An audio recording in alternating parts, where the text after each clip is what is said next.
You guys ready to do some ice fishing?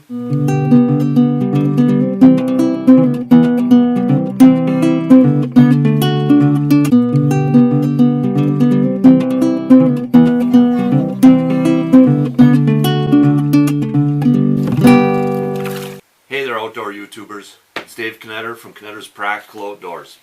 And you know, before we get into the ice fishing stuff, right off the bat, I just wanted to thank all my subscribers and all my viewers. Just recently, I crossed over into 10,000 subscribers. It's very flattering, very humbling. You know, I've always tried to make videos that I would want to watch. You know, you subscribers out there, right? You turn on the computer, you get the notification that, hey, Knetter's Practical Outdoors has a new video out, and then you go ahead and you click on it to see what it's about. And I've always felt a responsibility, again, to make videos that I would want to watch. Okay? I've tried to stay away from just kind of the fluff stuff. I've tried to stay away from videos on why I'm not making videos. I've tried to stay away from videos of, I went fishing, I didn't catch anything. Didn't really pass on any information, but I just made a video anyways because it was time to make a video, right? I've always tried to have some kind of value in the content, okay? Whether that's, you know, sharing some information, whether that's telling a funny story, whether that's, you know, showing some fish being caught, maybe taking you guys out to my deer camp with me, that sort of thing. You know, I always wanted to give it some sort of value. So I really, again, want to thank all you subscribers. Really appreciate that. It's really been fun these last couple years doing these videos. And, you know, God willing, I'm just going to keep making them, and I hope you guys keep enjoying them. But with the ice fishing season upon us, and with my channel just crossing over to 10,000 subscribers, I thought maybe we'd take a look back at some of the past ice fishing videos, you know, that kind of got us to this point. If you're a really big person, they can be a little cumbersome getting in and out.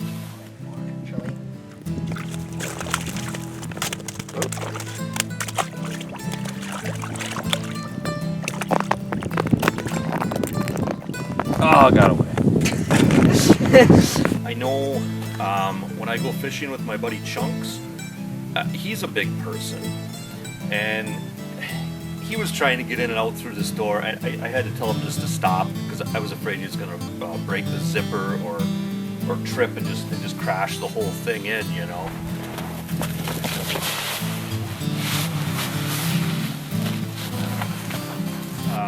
You know what I do when I'm out fishing with Chunks is I just take one of these centers of the hubs and I just lift it right up, and then he can walk in and out.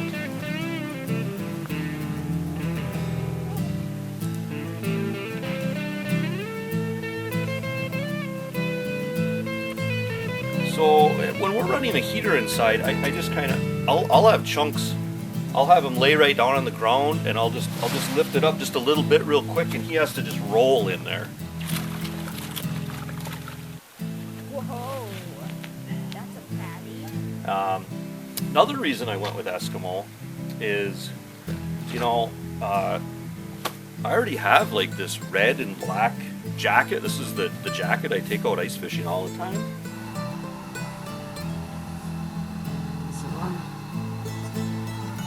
And, you know, matches up pretty good, you know. I wouldn't be surprised if some of the guys out on the ice think I'm, you know, like some kind of Eskimo team pro staffer or something, right? That'd be pretty cool. And this IR button, pay no attention to that. Nobody knows what that does, not even the manufacturer, so don't even worry about the IR button. Yay, he's a big one! But sometimes these brackets get bent, and guys don't even realize it. I'll show you a couple ways they do that. One way is, and you know this, a lot of guys like to take the auger, drill part way down, and then just kind of leave it that way. That's kind of like they'll store it that way when they're out fishing. Wow, he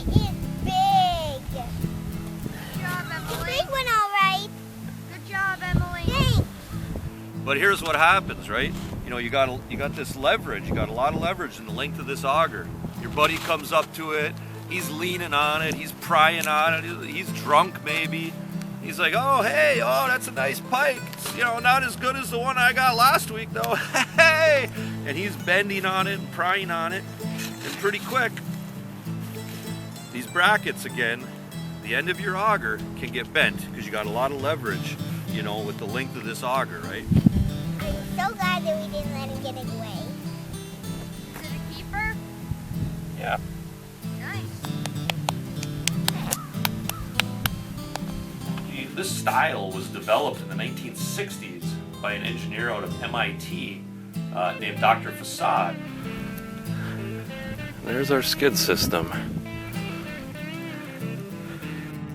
And, you know, Dr. Facade came up with all these certain measurements and angles and lengths.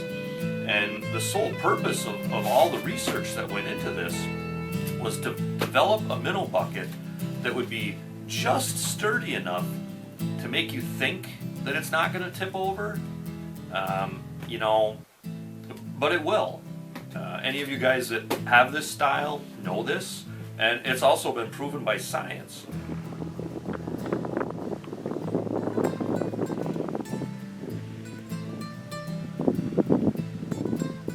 No matter how careful you drive, you're going to get that little bit of wave action.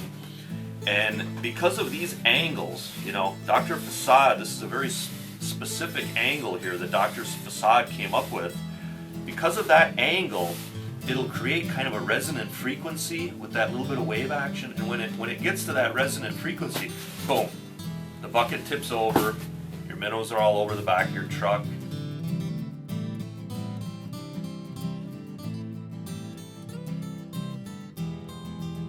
And you know, somebody might wonder, like, why would this engineer from MIT develop a minnow bucket to tip over?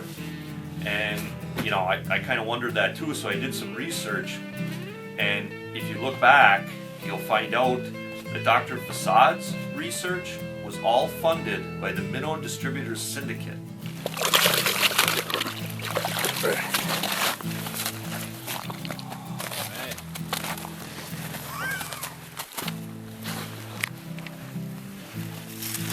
So, you know, when you start to follow the money, it starts to make sense, right? The more minnow buckets that tip over, the more dead minnows, the more minnows you have to buy. So, you know, kind of starts to add up, right? And he's still sleeping. Or quote unquote sleeping, you know? Yeah. It was crazy.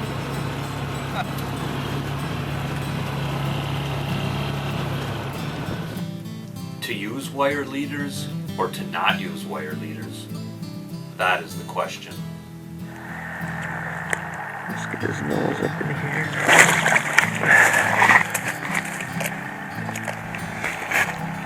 So we're going to wrap that rubber band around roughly the midsection. Then we're going to come with a hook on the underneath of one side. And then the underneath of the other side. And having that hook down below tends to help it to stay upright.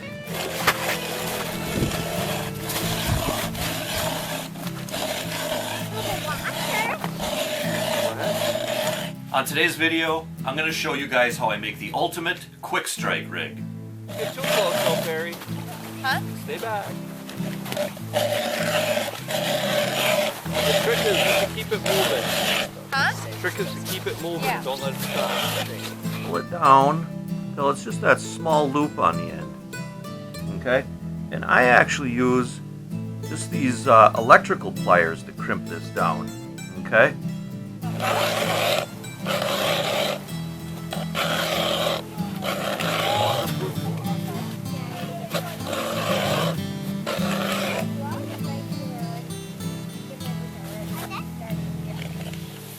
So midpoint on the dead bait, you put a hook in each end of the dead bait, so you really got that good quick strike capabilities.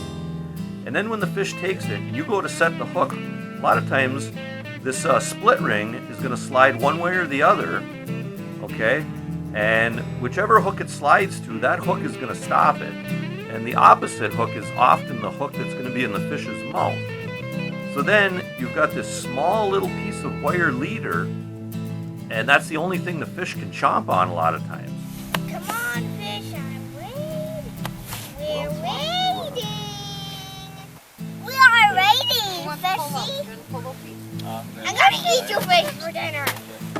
So I like to cut that open and push any air out.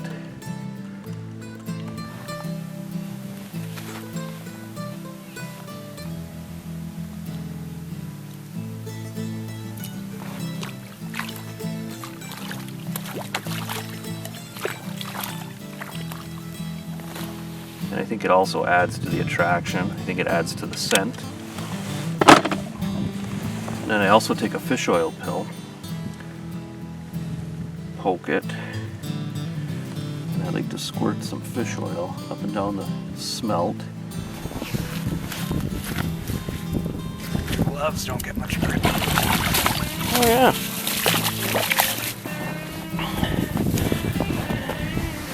Look at that. Got that hook right there.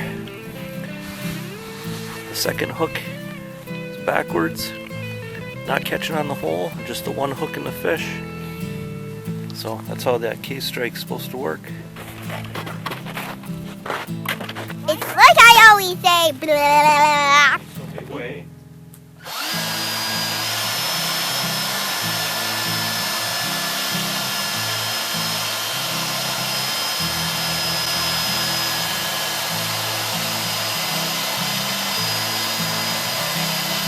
As you can see, I'm going back and forth.